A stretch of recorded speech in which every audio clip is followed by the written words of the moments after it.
When I was in the second grade, in the assembly hall, we always used to have career day speakers. And this particular day, it was the Hartford Police Department. And there was a black woman that came in to speak. Her name was Ella Brown. And Ella Brown had to be over 6 feet. I was 7, and I saw this lady.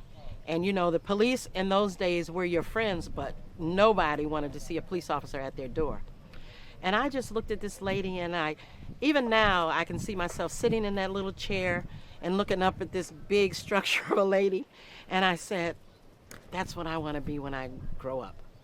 And so as the years progressed, and my family used to say, you're going to be a nurse, or you're going to do this. And even when we went to work, I had that desire.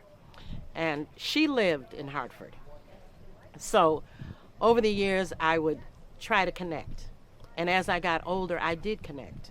And I let her know that that was something I wanted to do. And she told me that she was the first black woman in the history of the Hartford Police Department. And she was hired as a policewoman. She did a fantastic job. At that time, they assigned officers to truancy that were females. It wasn't the same kind of thing that we have now. And so my dream came true. I had an opportunity to apply. I joined the Hartford Police Department in 1973. I did 27 years in the Hartford Police Department. I retired as the first black female detective. Now, and that was in the history of the 120 years. One of the things that I want to say about that is I had Ella Brown through that time, the earlier parts of my career. She worked at the community center in Hartford, and when I had my bad days, I'd go to talk to her, and she'd give me a boost, and she'd send me on my way. But for her, she didn't have that privilege. And so she was a strong supporter.